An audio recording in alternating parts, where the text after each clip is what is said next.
whether you are struggling or doing very well for yourself and you just want to take yourself to the next level, that oftentimes you have a confidence issue, not a competency issue.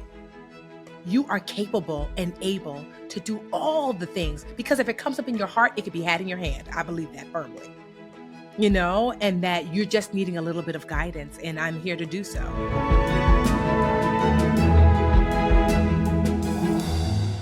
Family, today we're welcoming Tiffany the Budgetnista Aliche, a woman who has transformed financial education from something intimidating into something accessible and empowering. As the New York Times best-selling author of Get Good with Money and the force behind the Live Richer movement, Tiffany has helped over 2 million women worldwide manage and pay off hundreds of millions of dollars. Women, men, all are learning from what she has to teach. She was instrumental in passing the Budgetnista Law. This is a law that made financial education mandatory in New Jersey middle schools in the USA, making history as the first Black woman to appear solo on the cover of Money magazine. Tiffany brings financial wisdom to the masses through her Webby Award-winning podcast, Brown Ambition, and her appearances on major outlets including Good Morning America and Time. Beyond her credentials, Tiffany is a woman who transforms fear into financial freedom, one budget at a time. So let's enjoy a conversation with Tiffany the Budgetnista. Tiffany, I'm so excited, Miss Budgetnista, to have you here today. I am super excited to be here too, JBH. You have been on a list of people that I admire most. Oh my goodness. Well, I'm going to believe that's quite a list because you're quite a woman. And we're going to jump right into it. I know that our family is hungry for what you're going to share. The name Budgetnista, Budgetnista, brilliantly captures your essence. Yet for many, budget remains a restrictive, even punishing concept. What perspective shift helps transform budgeting from feeling like a financial diet to feeling like the financial empowerment that you give it, you make it, you insist it is, Miss Tiffany? Well, honestly, I don't like the thought that the budget, feels like restriction, because it isn't. I like to call the budget your say yes plan. Okay. That so if you grew up with a protective parent, mama, grandmama, like I did, then you remember things like you would say, can I go out and play? Yes, after you finish your homework. Can I have dessert? Yes, if you eat your dinner. Can I talk on the phone? Yes, when your grades get better. So yes, if, yes, when, yes, after. And so the reason why your guardian, your mom, your auntie, your dad, whoever said that, is because they were giving you safe parameters to enjoy the thing. And so to me, that's what your budget is. It's there to say yes. It is your say yes plan, but yes, if, yes, when, yes, after. So can I purchase that house? Yes, when you save for It's down a time payment. concept. Yes, because it's there to say yes, because if you didn't have a budget, you might preemptively say yes in a way that actually doesn't lead to a better outcome for you. So You're if, going to run when, the credit card up. yes, Mhm, yes. mhm. So then how can someone reframe their thinking to embrace rather than resist financial planning? Because no matter how fancy we make it, it's still a simple concept. Yes. Spend within your means and plan for the money that you have coming in a way that's smart toward what you're doing right now. So how do you reframe that? I mean, is there anything bigger than that to think about? Yeah, because I think one of the ways you reframe is you tell yourself, what is the luxury that I truly want? And I think real true luxury is lack of worry. That, Yeah. like, yes, anyone can purchase a car if they have enough credit.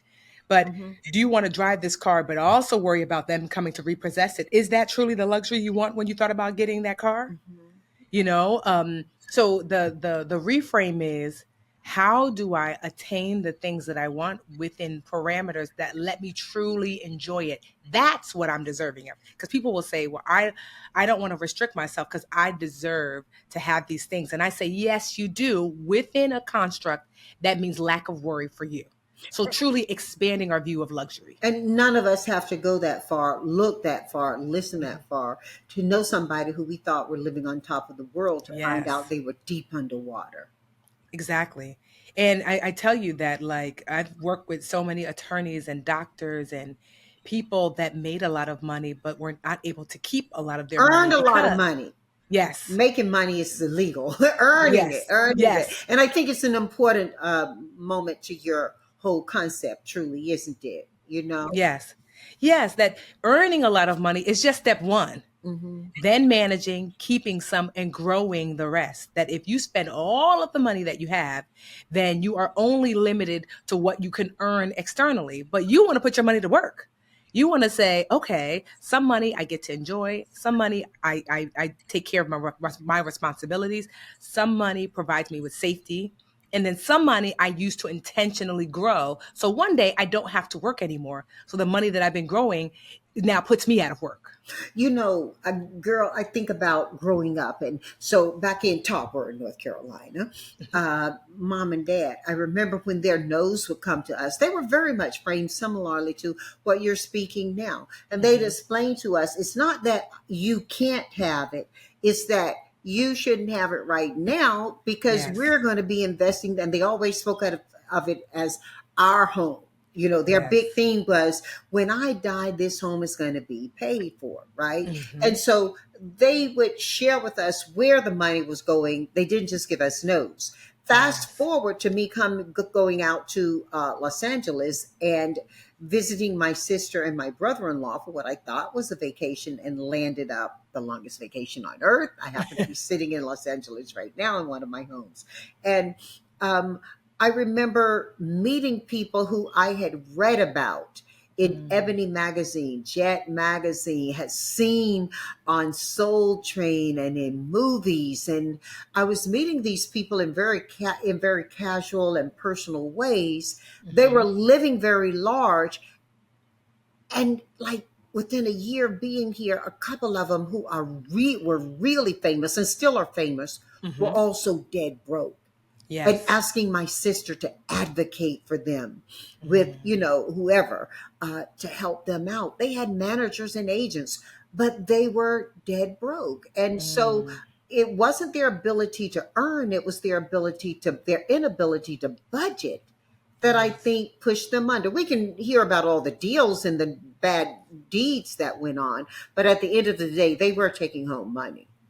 Yeah, because the issue is that people who make a lot of money tend to overestimate how much they make. And I find that people who make a little bit of money underestimate what they make. It's the teacher making 30, 40,000 that's usually the best budgeter. Yeah, yeah. You know, she's very mindful typically of, like, this is what I have and I have to make it work, versus maybe the doctor that's making 200, 300,000. They might spend like they're making 500,000. And you Mm-hmm. know, Tiffany, the transformation from preschool teacher to the budgetnista must have included some really pivotal moments for you. I'm sharing with you my moments. Please Mm-hmm. share with us some of the personal experience that sparked this mission to help millions of women and men transform their financial lives. Well, I was fortunate that I grew up learning about money at home. My father was a CFO of a small nonprofit. My mom was a nurse, and I'm one of five girls. So we learned about money at home. Thursdays, we would play family games, get kind of updates on our chores and things. And then we would also talk about the state of our family's finances. Mhm. If we wanted to go on vacation, and what do we need to save So, for? so, Or so, was, pause, sister, right there. Mhm. Okay, you talked about the state of your family finances. Mhm. I remember my family talking about ours, maybe differently than your Mhm. family did. But the point I'm making here is there was transparency about Yes. money. Very often, people don't want to talk about money and tell you it's a very bad thing to do at the table. Now, I think any subject matter can have a bad element and a Mhm. positive element, but y'all were talking it out loud. Y'all was speaking it Yes. out loud. And to your point, JBH, my parents did the same, that it wasn't from a place of deficit. It wasn't from a place of fear. We don't have it. It was like, hey, I know you guys said you wanted to go on vacation, but the light bill is really high. Mhm. And so what do you want? You want the lights on all day, every day, or you want to go on vacation? I'm going to put the light bill on the dining room table. And your job is the five of y'all every month to try to get the bill down. And I'll put that money toward our vacation. Mhm. And so it always felt very empowering. And so I grew up with that. Into my mid 20s, I was what I call financially perfect. I was teaching preschool, but I was tutoring and babysitting on the side and working during the summers. By the time I was 25, I'd saved $30,000 as a result. And I was making 39,000. By 25, maybe I was making like 50, 40 or 50. But when I started teaching at 21, I started at 39. And then I bought a condo. I was like, okay, my first property. I did not realize that the recession was coming, and that what I paid for would dramatically reduce in value. I bought it for 220, ended up being worth 150 when it all shook out. But then I also became a victim of a credit card scam with a friend, because in my 20s, I did not know people could look like money and not have money. I didn't know that at 20. And a friend of mine, who I'd known for a number of years, who looked like money, I asked him to teach me to invest instead of my father, who had his master's in finance. And he promptly robbed me, basically.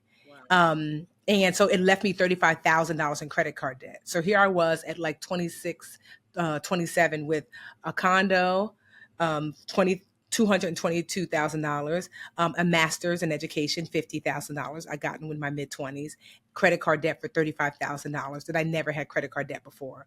And then the recession happened and I lost my job because they lost their funding. So all of a sudden, I went from financially perfect to everything broke.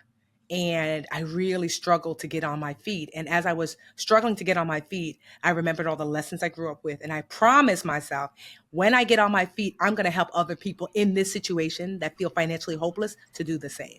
And that was part of what helped to make financial education become not just a career, but a calling for you. Yes. That's powerful.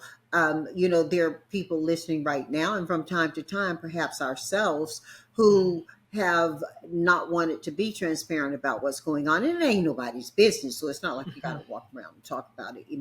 But I do think that there is a secrecy around money that makes it difficult for us sometimes to look clearly at our own finances, even in our own space. We can see other people sometimes and have ideas or thoughts about how they could operate better than we even see ourselves. Is there some psychological tie in there? Because Absolutely. there are only nine numbers and a zero that you're talking about. Well, honestly, JBH, shame shields solutions. Yeah. And so when you are deep in the shame of, oh my gosh, I'm broke, or I made this mistake and I lost this money, and it will shield every solution. Yeah. And the only way to release the shame is to do what seems like the scary thing, is to give voice to it. You got to tell somebody, your mom, your mama, your dad, your best friend, your work husband, your cousin, somebody. You have to. Shame wants you to be quiet, because the more that you don't tell people, the longer you stay with shame. And then, so for me, I finally told my best friend, crying. They're like, oh, I had to move back home and I'm lost all my money and I'm broke and I lost my condo and I'm foreclosure. And she was like, girl, it's the recession. I'm sleeping on my mother's couch. And then she's like, have you taken a look around? Have you called any of our other friends? Because of the recession, because we were still so young, we were in our 20s, many of them had lost their jobs. I did not know. And it made me realize I'm not alone. And once you can give voice to the shame and say, I too am struggling financially, then the solutions can open themselves up to you, because your ego is not in the way. Now you can start working on budgeting and saving and fixing your credit and debt. Yeah. And Miss Budgetnista, sometimes it's not just about people scamming us. Sometimes it's about that shame can happen even in front of the money. Let me tell you what I'm going for here. Many of us are firsts in our families. First woman to be this, first person to do this, first educated family member, whatever. And we carry behind that first a lot of second, third, fourth, fifth, right on out there that we are maybe not financially responsible for, but certainly feel emotionally obligated to. And so we start to lend money, or we start to take care of bills for other people. And this happens across the board with families and people. And that's not in the budget. And it blows my mind how often I've talked with people. I'm speaking of people who have 7-figure incomes, who budget really well for themselves. But then I'm going to step up because that's my brother. or I got Hmm. to step up because that's mama. Now mama, I give a special, okay, do it for mama if mama can't do it. But I think that sometimes we are hurting ourselves Yes. because whether we're doing it out of love or out of embarrassment to say we can't afford it, we are taking on responsibilities that weren't in the budget and that aren't our responsibility. Do you find that happening a lot of times with people too? And that shame thing about they're too embarrassed to say they can't afford it, so they give it? Absolutely. I am a annual seven figure earner now, and I've built a multi seven figure, well now 8 figure company collectively. But I too, like, I look after my parents. I paid off their house some years ago, which was felt great, and I send them a little bit of money every month to make sure.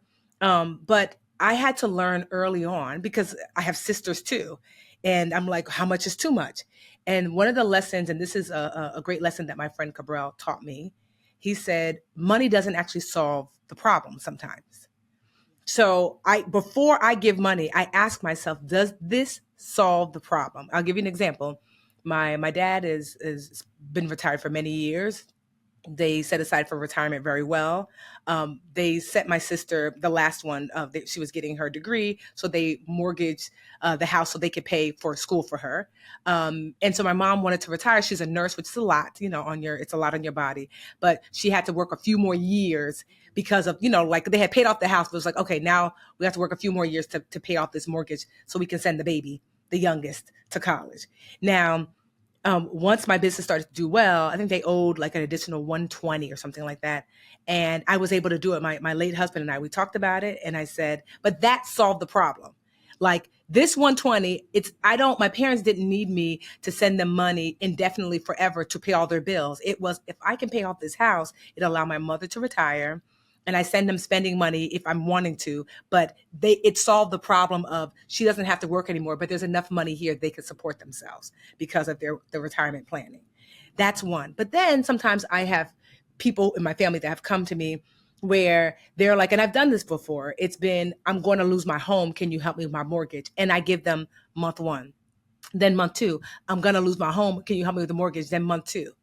And I start to realize that doesn't solve the problem, because it's one thing to say, I'm going to lose my home, but my new job starts on Tuesday. Yeah. So I got it from here. So I had to start to ask myself, so how long am I supposed to pay this mortgage? Does this solve the problem? And so that's the question you ask yourself when you're helping out financially. If this doesn't solve the problem, then you will continuously have to pay forever and ever and ever. Never. You Okay, Dion. know? Okay, Miss Dion. Listen. You're talking truth though, because it sometimes can also start before you're helping to pay the mortgage. One of the things that I look at is the young folks in my family. Now, at my age, practically everybody is the younger person, but I'm talking about those kiddies and giving them gifts. And one of the things I set up with my family is I give money to kids into accounts as Mhm. gifts. I want them to be familiar to it. I want them to be comfortable with it and knowledgeable of it. And so I will say, okay, show me your account and let me see how it's growing. Mhm. And I don't have a specific formula for it, Mhm. except that if they don't still have the account or if it's got $5 left in it, then Mhm. I'm not giving money this time. Enjoy the C's candy. But joking, I'm not, no disrespect to C's, love C's candy. But you get the point. Mhm. I'm interested in letting them see how that money earns money, even Mhm. at increments that we're giving to them at a very young age. And then we project out for them what it can look like when they Yes. graduate high school, when they graduate university. And we work with them like that. You and I just finished talking that financial literacy often begins at home, and Yes. how your dad played a significant role as a financial mentor, making money discussions natural in your upbringing. Mhm. Did those early conversations shape your relationship in a way that you still use as a teaching instrument today? Absolutely, because I don't teach from a place of fear or deficit or finger wagging. I did not grow up with that. It was, Even if things weren't great, it was matter of factly presented. Here's where we are. Here's what we want to be. Let's talk about what do we need to do in the middle to get to where we want to be. You want to go on vacation? Here's what we have saved. One of the ways to save is we lower this light bill. So now all of a sudden, my sisters and I are policing each other. Like, turn off the lights. I want to go on to Disney World. Turn off the lights. I want to go to, Cape Cod or whatever that looks like. So it was never from a place of we don't have it. I look back on it now and I realize that we were poor. I didn't know that because that was not the understanding that my dad gave us. It was very matter of fact, but also too, it was very empowering, meaning that my parents made it very, very clear that you can change your situation. You have the skill and the competency to do so. And do you have the discipline though? That's going to be on you. And so as a result, that is what I take with me into the future, that I'm not here to victim blame or create victims, that no matter where you come from, education that was critical. My parents were both born in Nigeria, and education, they see it as a tool, like so many Africans, as a tool to unlock all futures. And so with education, there's nothing that I cannot do or learn or create for myself. I mean, when I look like my grandmother was not literate, my father's mother, and to see me, the first millionaire in our family, well, not even really, because if I look at my parents' home, I guess you could say they're millionaires too, in assets. But still, that's a big jump from 2 generations. And that's because of the way, the language, what you speak into your children and the children that you are in charge of is so important, to give them the sense that they can do it with education and hear the tools and resources. But in the end, it'll be on them to decide they want to move forward. What are some other practices that, as simple as they may sound, can be impactful in shaping the way that our children are looking at money, and raising them up with that consciousness of it? I mentioned gift giving. Let me see your bank account. Okay, well, you're going to get this amount because you saved this amount, kind of thing. And letting them determine what the fairness is, not me. Okay, you gave them this and you gave me this. No, you earned this, so you get this. You earned, that reward system. What are some other practices that we can implement beyond gift practices? Let them babies work. So I have a bonus daughter. Ever since she was 14, she's always worked a little. I'm not talking about during the school year, but in the summer, like I babysat, I cat sat, I dog walked, like I always had a little something. I wasn't paying any bills, and certainly some children, because of the household, they might need to do so. But even when Alyssa, my bonus daughter, was young, what I loved is that, I remember she used to sell these bracelets that she made. So during Thanksgiving, she would bring them out and negotiate their $1. And then she made lip glosses at one point. And now she's in college now. She makes mugs and t-shirts. And I love that because I too, especially for a young Black woman, for her, I want to show her that the world is your oyster for ways to make money. There's not just one thing. And she's in school for physical therapy. She wants to do exercise science.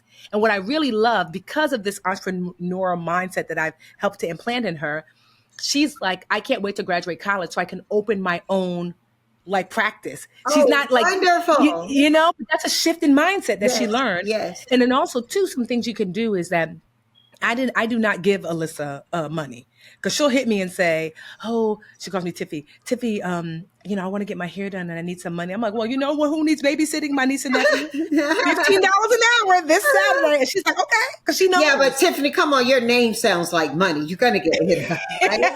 I mean, I give her, of course, like Christmas gifts and birthday gifts and things like that. But when she asks for money, what I do is provide an opportunity for her to earn it. Yes. That to me is critical. I get it, birthdays and Christmas, but in between monies, she was just here for spring break. And she was like, I need to earn more money. And so I said, well, here's some opportunities. One of my friends is looking for an intern for the summer. Do you want that job? She said, I do. I said, okay. And then also too, I told her, Carol, my sister, has 2 kids. They live around the corner. I said, Carol is always tired, child. These kids are running her ragged. They're 9 and 7. I said, text her every week and say, do you need me to babysit? Right. That's $15 an hour that you can make. I'm sure she'll say yes. Right, and so it's the guidance of, but then once she gets it, because she just got her first credit card, is that I'm there to guide her. Of course, I told her to pay it off in full. And so we were talking through why that needs to happen. because I was nervous about her getting her first credit card, but I'm like, I need her to make the mistakes at 18 so she's not making them at 28. But Mm-hmm. so the key is allow these children to earn income.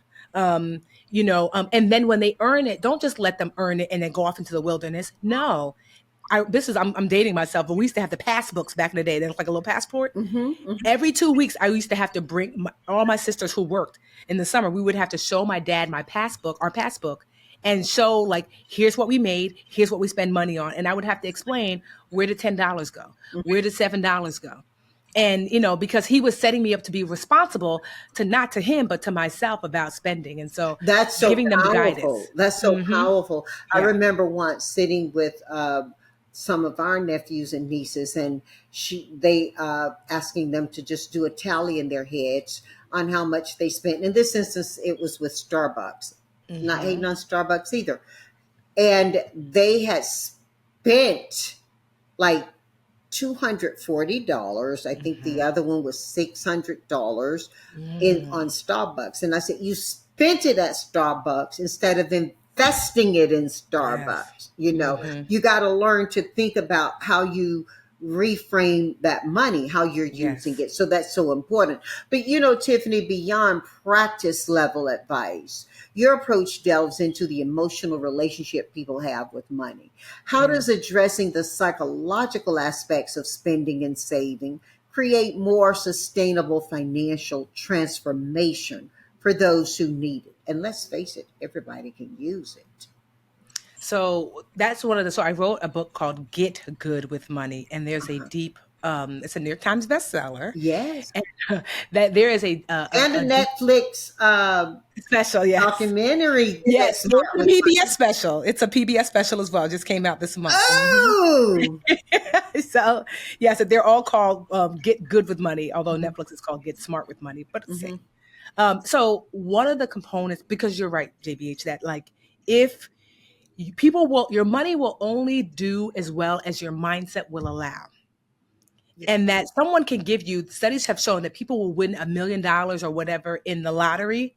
And then a year later, they're actually broker than the money that they received.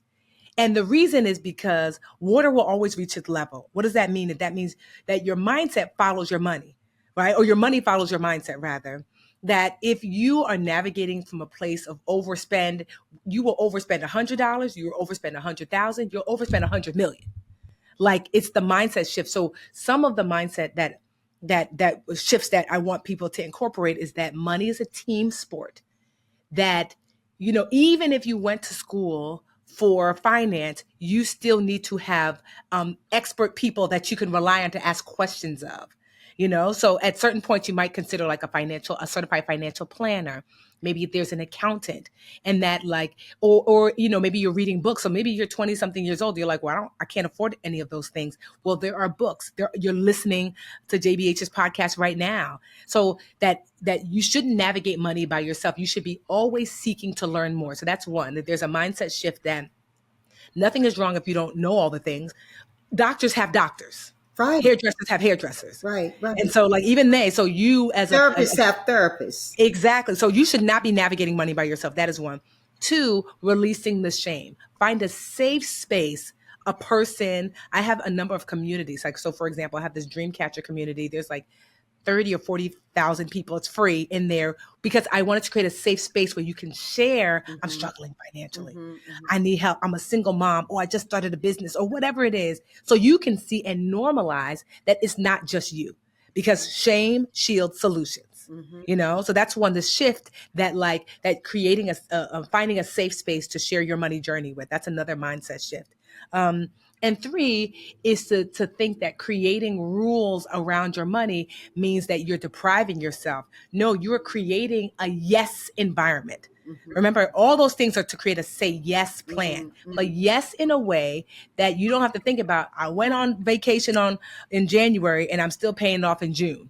Like, no, you get a true yes, because true luxury is the lack of worry Yeah, when it yeah, comes to your money. yeah, yeah. And so many people we've seen in life who appear to be successful, or Hmm. or actually do have money.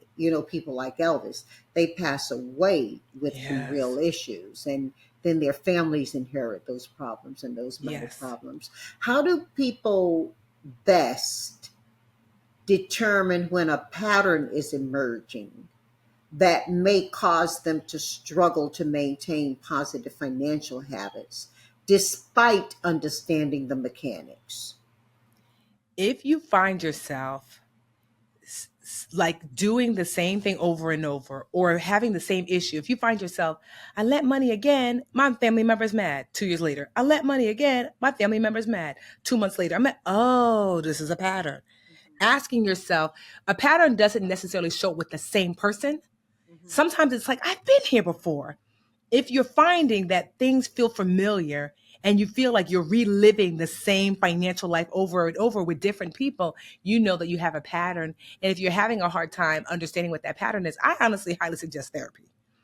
It helped me significantly. I didn't realize that I struggled to set boundaries until and you think it's like, oh, well, it's just these like in relationships. No, no, no. That also navigated into the way I navigated money. Mm. That's why I was paying all the people bills because I didn't know how to set boundaries. I was afraid of people being mad at me. And And I you had to were realize, being everybody's mama because that mhm, Netflix documentary yes, we're talking about, Get Smart with Money, is its hmm, title. You're featured in it. And it yeah, has a powerful analogy comparing a budget to a mother looking out for you. yes. You know what? Go ahead. Elaborate on this perspective and how it transforms the budgeting experience. That yes, that like I was being everybody's mama, because I realized that one of my triggers is I am I as a middle child, as someone who was like always brought up to be like you have to be a good girl, and good girls don't cause trouble. Good girls are easy peasy, and so what I interpret that is as that that I should make everyone's life easy, even if it makes my life hard. Hmm. Hmm. And so many young women navigate that. And maybe so for a man, maybe the trigger is that, like I have a friend who is hyper independent. He won't ask for any help. He could be drowning. He could be, and I'm like, why don't you ask? Well, I would have never thought about that. So that also is a trauma. Like, no, no, no. You're allowed to ask for help, like to my friend, but also Tiffany, you're allowed to say no. So understanding that, I had to navigate that. For me, I recognized it. I didn't know how to break it. I asked for help. And Hmm. I have an amazing therapist that allowed me to see the cycle and how it was permeating all areas of my life, especially financially, and then push back on it and to navigate differently. So that is critical is to I'm sure you've heard of Jim Rohn before, Hmm. JBH, right? Hmm. Hmm. And so one of the things that one of the and if you haven't heard of Jim Rohn, you should. He has got there's just a ton of YouTube videos on him. But one of my favorite stories that Jim Rohn tells, he's long since passed away. He's like the Tony Robbins before Tony Robbins. Yeah. Is when he was in his 20s, he said that his mentor Mine said, was Earl Jim, Nightingale.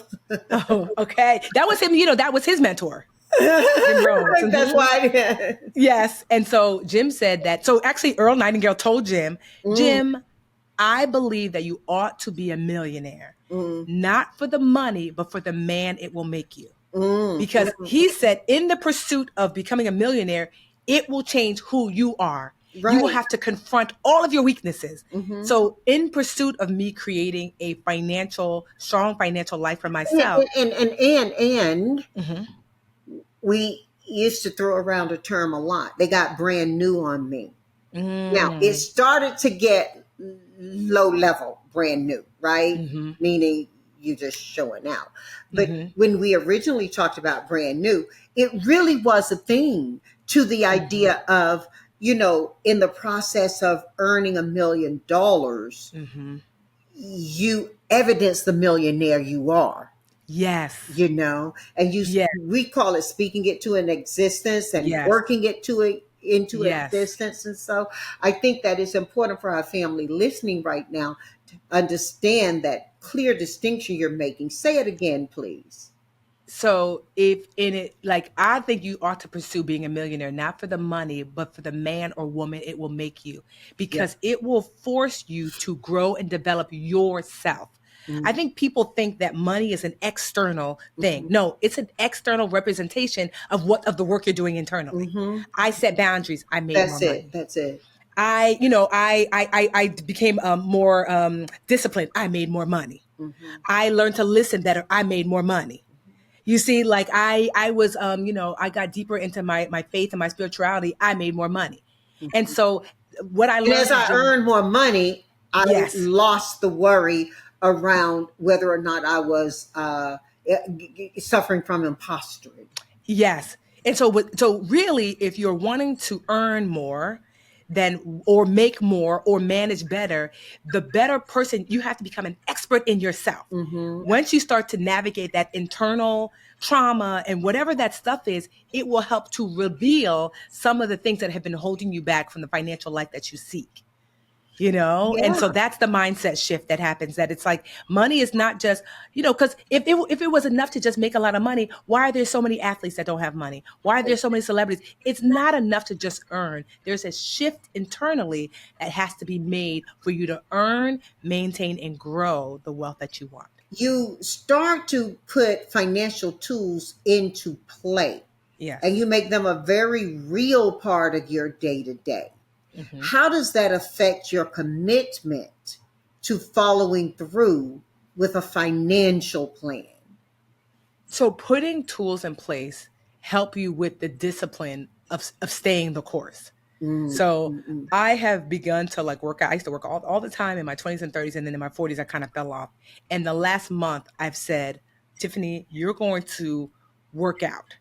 And one of the things you have to set yourself up with the tools, set you up for success. Mhm. So one of the tools is I bought some weights. I have an extra bedroom that I've turned into a gym for Mm, ease of being able to get to it. mhm. So I have a gym, I have a row machine, I have some other things. I'm like, I don't want to hear an excuse. Oh, You don't have everybody to. bought those memberships at Yes, New Year resolution, yes, right? right. And And so I was before like, March, they were done. but first things first, it's like you have to make yourself easy. So it's like, do I have the tools at hand? Do I have the books, and have I picked the podcast and whatever? What tools do I need to help me on that journey? So that's one. Two, Also, have I made the decision or simply expressed the wish? yes. Hmm. Yes, Hmm. do it, because you have to. That starts first. I want to lose 15 pounds. Okay. Hmm. And then I was like, okay, now you have the tools. Then I had to create habit intentionally, because I had those tools and I was waking up, looking at it. It was looking at me, looking at it. I said, Tiffany, when are we going to get to it? The things are here. So how many books, how many And it's courses? wearing the size 6 jeans you threw across it, Yeah. not you. Yes. And so I'm like, well, it's not going to just happen magically. So then I had to put a practice in place. Same Mhm. thing with money. So it might be your budget. It might be like some savings plan. So the practice in place for working out was every morning you wake up, you make your bed. I usually play classical music to start the day, so I'm not distracted by like what's happening in the news or whatever. I'm like, I could get to that later. And it really calms my nervous system. I make my bed, still in my PJs. I go to the gym because I had to create a practice. And then you have to track your progress. Because I was going some days, some not some days, and I realized, how do I track my progress? And I got a really cheap dollar calendar that I put on the wall in my gym. And whenever I exercise, I give myself like a little like, you move today. I weight train. So I label it. And it feels so good, JBH, that like to look at my calendar, I'm like, oh my gosh, 4 weeks in a row, I haven't missed a day. Mm, So mm. same thing with your money, right? So if you tell yourself, okay, that, I have to have the tools. Let me line up the podcast, the books, the courses, whatever that looks like. Let me create a regular practice. Once a week, I'm going to check in on my budget. Once a week, I'm going to save. Once a week, I'm going to work on my credit, whatever that is, and then create a tracking system to do so. So you can visually see whether that's just a calendar that says, maybe it's a Google calendar, maybe it's a physical calendar to say, yes, every Friday I check in on my finances. And then lastly, build a supportive community around you. I walk almost every day, weather permitting, anywhere from 3 to 6 miles, because I have a beautiful park by my home. And so I build a community where I have neighbors that like to walk too. So I'm like, I'll call them and say, I'm going for a walk today. Do you want to go? So it keeps me going outside of just working out. So if you do those things, one, acknowledge what transition do you want to make and acknowledge that you can have that. Two, get the tools and resources. Three, create a plan. Four, track that plan. Five, build community around it. If you do those things, then you can make change that will stay, that's transformative change that you're not going to, 2 months from now not be doing it because you created all these systems for yourself. This is beautiful, and financial education often focuses on what to do and a little bit less on practical decision making Yes. frameworks, right, for everyday spending choices. So you've just shared one approach to making purchasing decisions that help prevent impulse spending as well, by financial tracking um, being a part or a first step in that. What questions that are less than obvious should Mhm. somebody ask themselves in those critical moments right before spending? I mean, So the, obviously, can I afford it? But to your point, and how your parents treated your financial. so there are 4 questions. It's like a little chant that I tell people to ask themselves. And those 4 questions are: do I need it? Do I want it? Do I like it? Do I need it? Do I love it? Do I like it? Do I want it? Wait, Needs say them come again. first. Say them again. Do I need it? Do I need it? That's number one. Okay, Do the I answer to love that is it? typically no. Yes. Do I love it? That can Do be a I no. like it? Do I Mhm. want it? And I'll explain what those are. So needs are the obvious things: food, shelter, clothing, water, transportation, medicine. You know that in order to maintain your safety and health, that's a need. I have to pay my mortgage or my rent or whatever. And many things don't fall under that, but you'll know. Then we jump to loves, because people jump to likes and wants. Loves are, I tell people, for the next 6 months, ask yourself what 2 things will bring you lasting joy for really 6 months to a year. Meaning, like, for me, I love to travel. Like, I've been to Egypt, India, Zimbabwe, Kenya, Nigeria. I mean, all the places you can think of. And so for me, I will still be reliving my trip to Jordan when I went to see Petra years and years from now. So I can count that as a love because it brings me lasting joy a year or so from now. So like, so when I'm going to spend money, I'll ask myself, is this a love? And then I'll say, or is this a like? A like is in a few months, you'll still enjoy it, but in a few months the joy fades. So maybe that's a really good dinner. Where like I'm not a foodie. Some people are extreme foodies, and years later they'll still be talking about the foie gras they had in Paris or something. But But that's not then me. some people have a house full of purses uh, Yes. instead of a house. Yes. And You so know. that's why that like, because truly it doesn't bring them joy, because if that purse really brought you that much joy, you wouldn't need 10 of them, because that one would be warming your heart like a year from now. And then wants are just instant gratification. This is just, I'm buying this thing and I might even lose it. I might not even remember when the boxes come to the house. I'm like, what did I buy? And so I tell people the happiness quadrant for spending is your needs and loves, right? So if you focus most of your spending on things that you need for your health and safety and things that really move the needle for joy, and then I'm not saying you never buy your likes and wants, but you minimize those, because truly your money should be a reflection of how you want your life to show up. Then you're like, okay, then more books, less movies for me, because I don't really love movies, but I love a good book. Okay, Tiffany, then you'll save money on not spending money on movies because you have more money for books, or more travel, less Uber Eats. And no, and I love me some Uber Eats, but I don't, it doesn't bring me joy. I can't think about what I had yesterday, but travel, I mean, I could just tell you what it felt like to be in India. I could smell the spices. The first time I saw the pyramids in Egypt, it blew my mind. And so that is the financially joyful life that we all are deserving. But so many of us skip over loves because they usually take some savings and go right to likes or wants. And within the instant, we purchase a thing and it doesn't mean anything. Well, that And so, instant gratification mhm, sometimes will have you treat a like as a love. I can't yes, afford my love, but I can afford my like. Really, how are you defining afford? yes, What goes into that? Financial setbacks often breed shame, hmm, and these prevent forward movement, right? hmm, So for those paralyzed by past money mistakes, right, you're hmm. enlightened, I've but been you there. still got those Hmm. mistakes on your ledger, or are feeling too embarrassed to seek help. What do you think would open the door to their healing? I heard you mention earlier hiring someone to Hmm. help work with you. That's a personal, private assistance that you can get.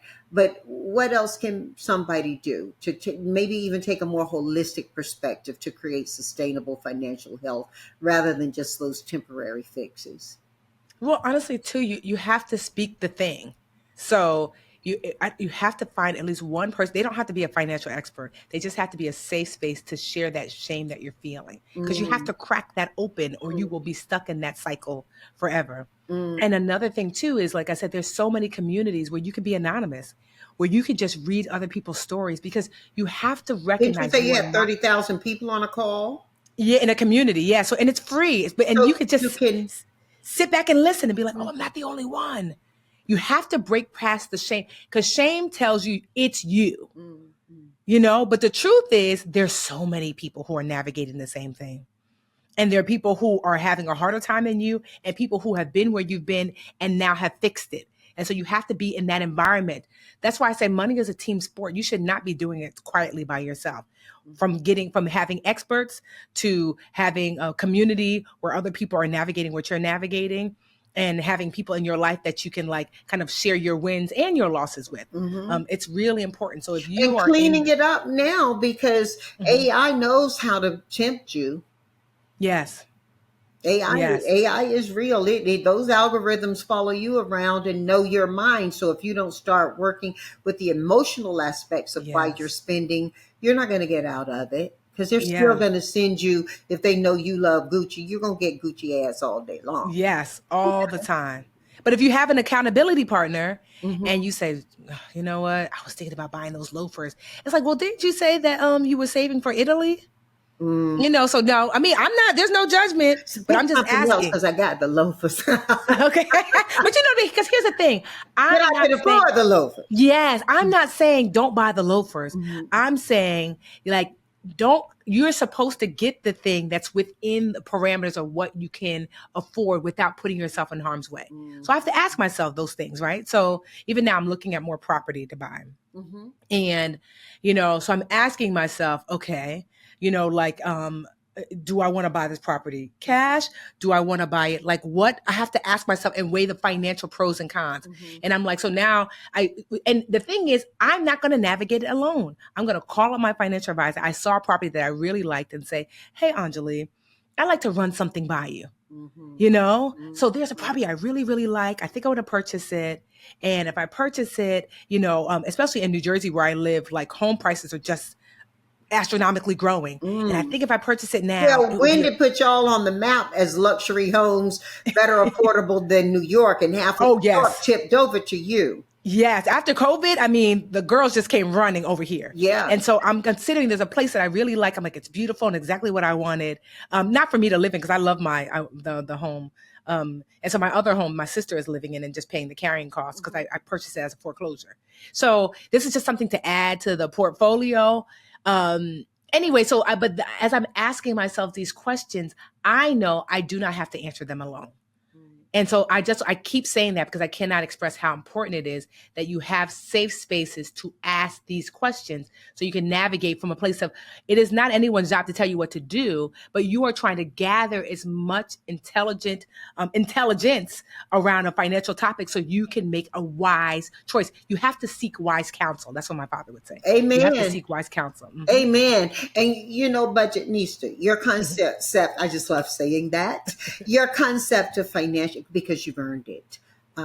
Your concept of financial wholeness offers Mhm. an alternative to get rich quick schemes Yes. and overcomplicated systems. Mhm. What distinguishes financial wholeness from traditional approaches to wealth building? So I say that So as a teacher, one of the things we learn is that you teach to the 80%. In every classroom, there's going to be kids who are like, past the grade level. They're the 10%. They probably should be skipped up. And then you're going to have kids that really struggle with like, the basic concept. And so they might need additional assistance from like a teacher's aide.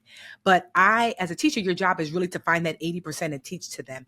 So as a financial educator, that's what I look for. The average person is not likely ever going to become a millionaire. We know that. So it is, for me, there are some people who will teach you to be that, but I believe that my job is to teach you no matter where you land on the spectrum. The And what is average your definition of a millionaire?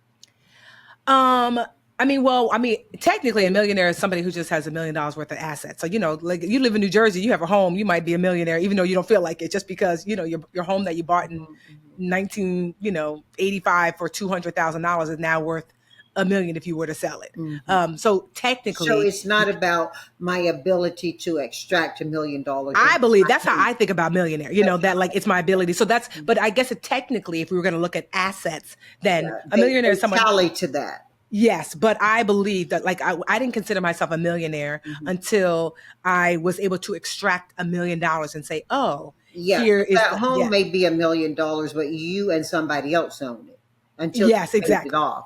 Exactly. Mhm.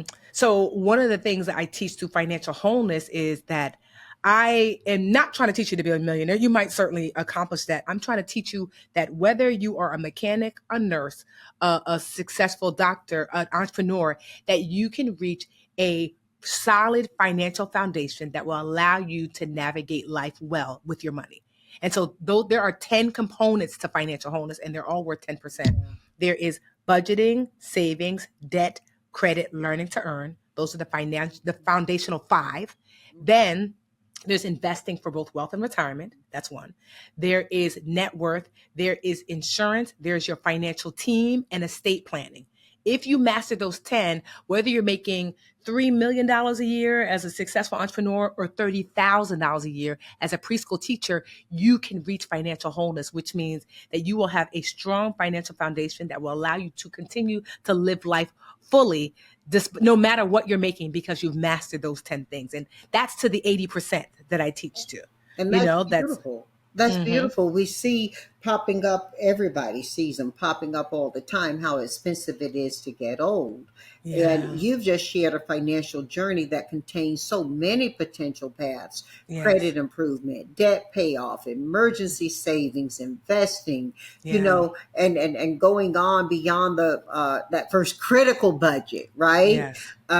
To create some of the more significant impact solutions for somebody ready to elevate a financial life. How Yes. should priorities shift depending on life stage or financial starting point? I think this is a big question for all people in all communities. Absolutely. So in the beginning, when you are very young, your focus should be knowledge, knowledge, knowledge, practice, practice, practice. It's okay to make mistakes and your credit score drop when you're 18. Like, so I'm trying to, when I think about Alyssa, my step baby, like knowledge, knowledge, knowledge, practice, practice, practice. I'm trying to get her into as many courses and classes, collect that experience. And then in your, once if you go to college, whatever, but in your 30s and like 40s, it's how can I earn as much as possible? Earn, and manage what I earn well and set aside so that way one day I don't have to continue to work at this level. But that's when you're going to go super hard, 30s, 40s, and really even potentially 50s, right? And then once you get older, you really should be mindful of protecting what you've earned and then creating a plan for scaling back the work and letting the money that you set aside in your earning years to take care of you. So what does that look like? What is you start looking at estate planning, but what also too, like what does healthcare look like, in this period? Do you have an annuity? What do payouts look like? These are the things that like in your 60s, 70s, 80s and plus that you should be considering. And so that's what I love about financial wholeness, because those 10 things look different. So a budget is something that you need at 20, but also 110 if you're still here, so it just looks different. Estate planning when I was 22 meant that on my bank account, my mama was my beneficiary. But estate planning for grown 45-year-old Tiffany looks like I have a trust that my business go into. I have a trust for my homes. So it's still, we all should be doing that estate planning or net worth or debt and credit. It looks different depending on what stage you're And in. can That's be what I love very about. different than that paper will that your grandmama left Yes. that did improve the status of your family, Yes. financial status of your family, but would not be sufficient to where you are today. Yes. So it's still the same principle of like, you need these 10 things, but depending on where you are in your financial life and age, it's going to look different. Your net Yes. worth requirement will look different at 50 than at 15. Yeah. Like navigating credit at 21 will look different than navigating credit at 81. And so, but still, credit is still important for you to understand and be like, okay, like I want to maintain a solid score no matter where I am in life. But maybe at 81, you're not looking to buy any new property or anything else, but it's still good to have solid credit. because you never know what you're going to do. So yeah, And you these are, don't know what's around the road because some yes. people will take the stem cell. Yeah. Yeah, no, you're right about, yeah. Think No, you're about right. We don't know what life holds. And so like managing financial wholeness, no matter what age you are, it shifts with you. And I'm always mindful, like my financial team at 21 was my dad. But at 45, I've got a CFO, CPA, like all the C's, all CFP, and so but still a financial team is needed.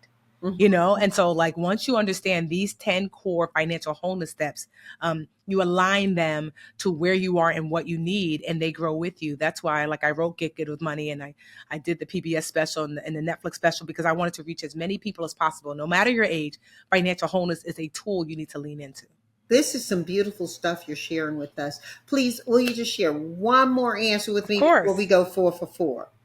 So, Miss Budgetnista, throughout your journey from financial setback to helping millions of women worldwide, and all people really, I will say, Mhm. what transformation in a client's life has most powerfully affirmed your purpose? And what moment reminded you most clearly why this work matters so much?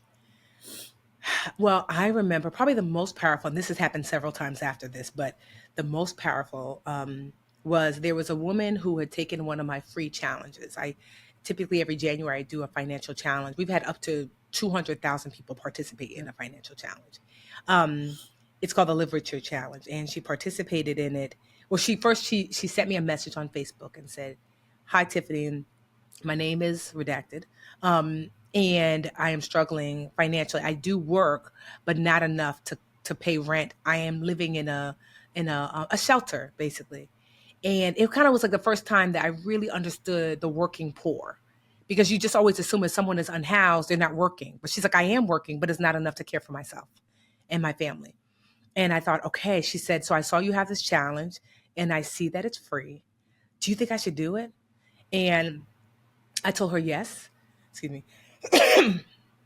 I told her, yes, I think you should do it, and that it's free, and that it is there to help you plan for when you actually do get income that will allow you to support yourself. Because I want you to have the knowledge before the income even comes, so you know what to do with it. And then a friend of mine is a social worker, my best friend Linda, and so I said I'm going to connect you with the social worker who will also help you with maybe some of the tools and resources that you might not know are available to you because of the situation you're in. She said, okay. And so I had not heard, these things happen. People message me all the time.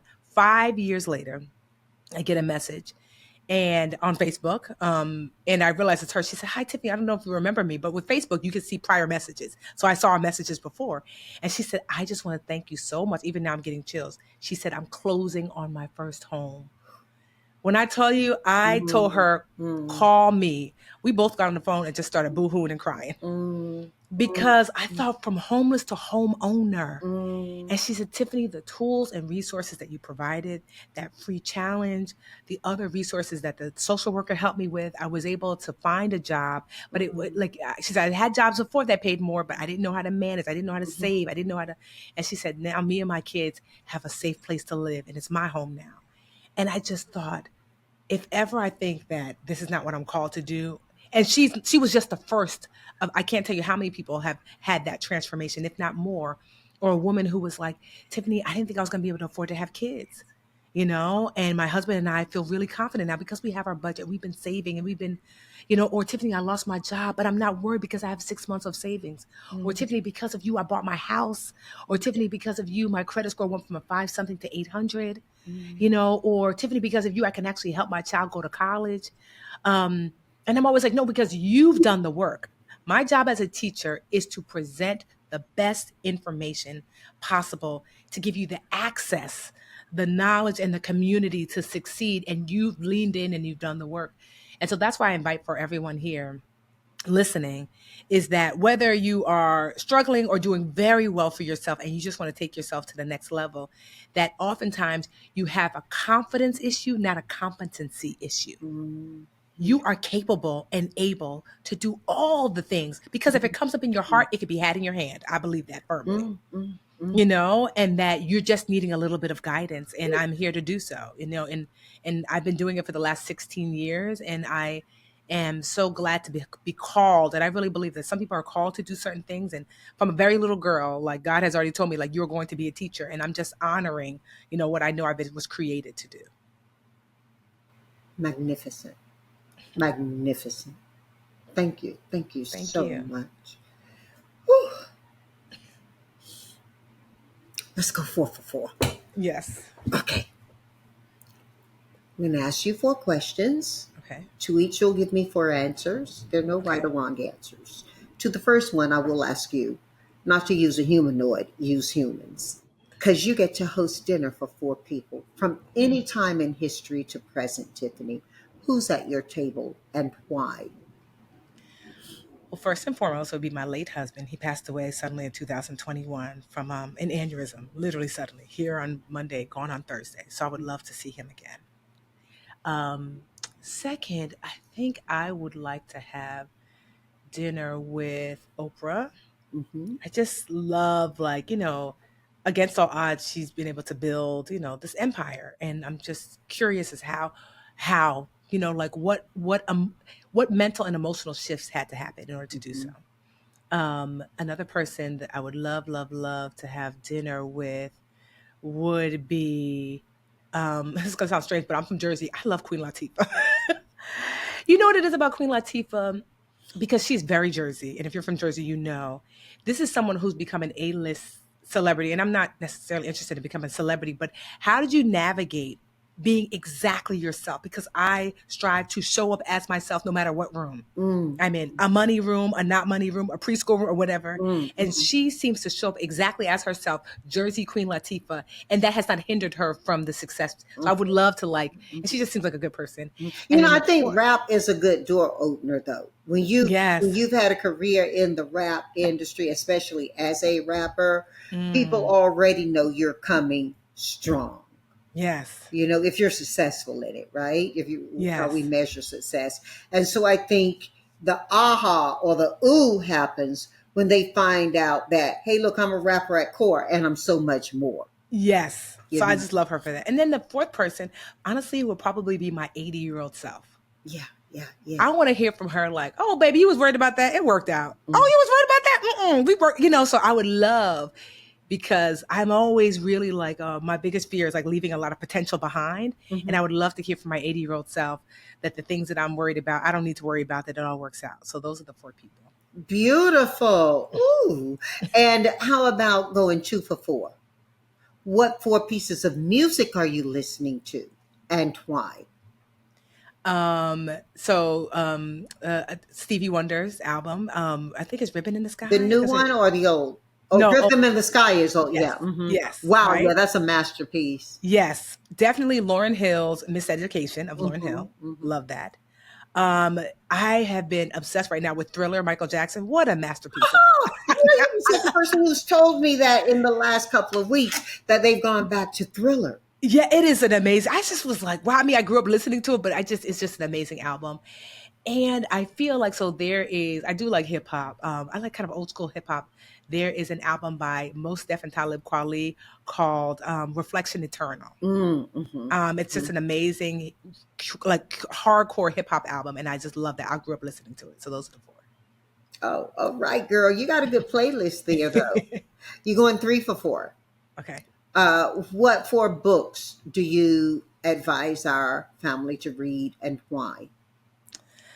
Book one, The Alchemist Mm-hmm. by Paulo Coelho. I highly recommend. Mm-hmm. It's just, it is a book that really helps to reframe the mental shift necessary to seek your goals and dreams.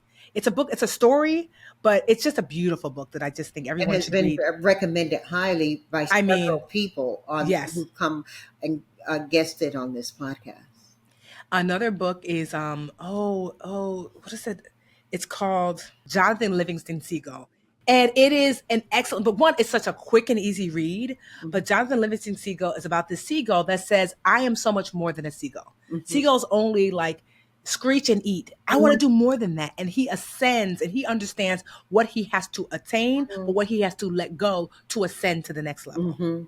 And it's just really powerful because if you are trying to understand that you're going to have to let some people and some things go in order to take yourself to the next level. Some people and some things. Yes, he had to learn that like the hard way that everybody can't go. That's my friend Cabral is one of his favorite sayings. It's like, Tiffany, everybody can't go. And I'm like, another book that I suggest is Go Giver by, let me see if I can find the name. By Bob Berg and John David Mann. So if you have a business that at its core is of service, Go Giver really it lays out for you, like, how do you, I think people think that in order to be successful, you have to be ruthless. And certainly there is some toughness that you have to expend. But I truly believe that you can be kind, aligned, and very successful. And Go Giver really breaks down for you how to do so. And I'm trying to think of a lot, because I read a lot, actually. And I would say, one of my favorite books, especially if you are an entrepreneur, is The Ride of a Lifetime by Bob Iger. It's one of my favorite. It's a book, business book, but it's a memoir. Right, but it's a story. Yeah, it's so good, honestly, because at first, I'm not going to lie, I was like, what am I going to have in common with Bob Iger, But then you listen to it, and there's so many incredible lessons, especially if you're a business owner. And so that'll be my fourth book, Ride of a Lifetime. Brilliant list for us. Tiffany, Miss Budgetnista, we're at the 4 for 4. Okay. Please share with our family 4 pieces of advice you want them to leave knowing from you. And if you got it from someone else, please show homage to the author. Of course. So advice number 1 is ask for help. That is not where weakness lies, it's where strength lies. That, make it your business that when you don't know, you ask for help. Number 2 is a lesson I learned from my dad, which is, do they have 2 heads? So this is what my dad used to say if I got a B and I would come home like, I got a B, he would say, well, did anyone else in class get an A? And I might say, oh yeah, Maria got an A and Tanya got an A. And he said, well, do Maria and Tanya have 2 heads? And I would say, no. He said, okay, well, 1, it means that there were A's being given. And 2, if they don't have 2 heads, it means they don't have 2 brains, which means they're not smarter than you. So why don't you have an A? It rose this level of expectation that I am just as capable of anybody else, unless they have 2 heads. So basically, no one is so much. That sounds so much like my dad. He did not use the 2 head conversation, but trust me, got the message across. Yes, it's like no, you are capable and able. If someone else did it, I promise you could do it too. So like unless they have 2 heads. So do they have 2 heads? You ask yourself that, and if not, that is available to you too, because you're a human being. They're a human being. Third piece of advice is I think we're all here to live a life of service in some way, shape, or form. And I learned that lesson from Mr. Rogers many years ago. He's like one of my favorite people. Yeah. That's why I was so pleased to have the PBS special, because I got to be on the same station where he was. And I remember when I was in college and I was trying to decide, I had gotten my degree in business and I had an internship and they offered me a job, $50,000, which was big money when I was 21. Right. And I remember thinking, something in me said, don't do it. Don't take this job. And so I remember asking God, like, what should I do?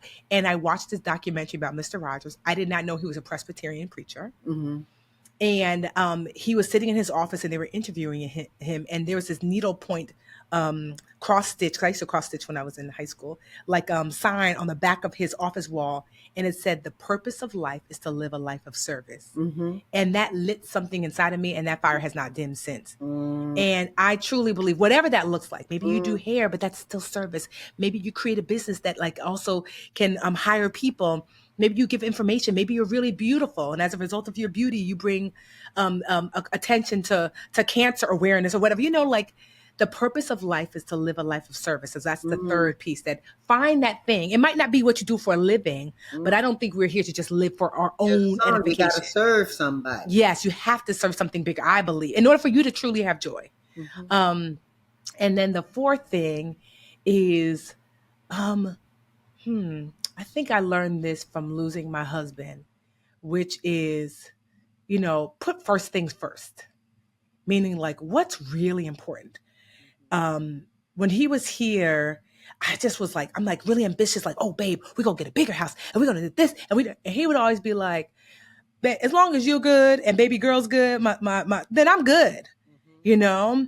And he was always so at peace. And I carried as much money as I used to be making in business. I was always so anxious and so, but he wasn't like that. My husband was a super of 300 units and worked for the city. And he was so at peace. And I realize now it's because he put first things first. And of course, it's nice to have more things or whatever, but what matters most is my wife okay? Is my daughter okay? Are my family and friends? He helped out the neighborhood. He was like the Black Mr. Rogers in our neighborhood.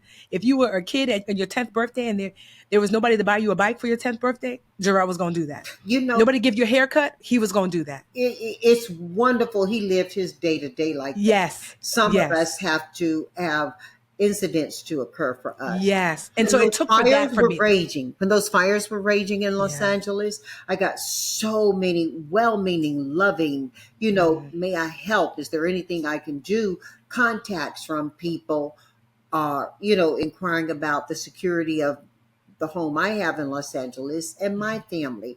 And it was a paradoxical response, because while our homes were doing well, we were not doing well. Yeah. For the people who did lose everything. Think about Altadena, where you had 8 different family members with 8 homes who were so proud to all live there in a community, and they got burned out. And, how do we... I won't even go into the thing of it. Here's the point I'm making, Tiffany. My nephew, who was staying in my home in Los Angeles, asked me if there was anything I wanted him to take out of the home to have ready in the event of evacuation. And I told him to take 2 pictures off the wall. They were of my husband and his sisters as a baby, and my husband and my son. Find my picture of Kay around the corner, and I could walk him in minutes to what he needed to take out. That had been a lifetime of, joy for me. And my husband's creche. And I said, take those things out, put them in the car, then forget about it. Auntie, what about this? What about that? Girl. And I've told stories about the sterling silver I have, the Tiffany, the pattern, service for like 46 people. Because back in the day, that's how I rolled, those big dinners every Sunday. But I said, no, put those in the car. And if you get an evacuation notice, get you out. Yes. Get you out. Everything else, it served its purpose. And your husband sounds to be someone who knew that intuitively and didn't need the incident of disaster. To make that a present comfort and joy for him. That's exactly that. Because I needed that. It took losing him for me to realize, okay, Tiff, you have collected all of the things. You've done all the things. You have all this money, and you've got property, and you were able to help your parents, and all these things are great. And certainly I'm glad for that. But in the end, when I was by his hospital bed holding his hand, and the doctors basically said he's not going to make it, I just remember thinking, a few days ago, he was fine. Our husband was 6'6", identical twin, so handsome, just in great shape. But these brain aneurysms there's no rhyme or reason for some people. Sometimes it's just hereditary. They're silent killers. And I remember thinking the only thing that came up for me, it wasn't, oh, I wish I would have bought him this. And it was just, I wish I had more time to love on him more. That's the only thing. So to me, it made it very clear. First things first is love and connection. And so I prioritize that above everything. I certainly can make more money now, but no, I spend so much more time with my family. My dad is in his 80s, and I'm so grateful. He's 84. But I spend a lot of time with him. My mother's in her 70s. My sisters, I call them every day. I make time for family. My best friend was just over here working from my condo. To me, it helped me to reset the priorities. You put first things first. everything else is going to mean nothing when it comes down to it. And so that's probably the number one thing that I can give people, that piece of advice that I had to learn really the hard way. You know it, but sometimes you're forced to learn it. I think some people listening right now are intaking. You're filling a lot of people and a lot of souls, and I'm so grateful that you accepted our invitation to come. Consider us home and come back. What would Mr. Rogers say? Yes, he would say, who are the people in your neighborhood? Be You my know? neighbor. Be my neighbor. Yes. Virtual neighbor. Come back, Yes. okay? Yes, I would love to, JBH. Thank you so much. Thank you so much. Thank you. Tiffany, the Budgetnista.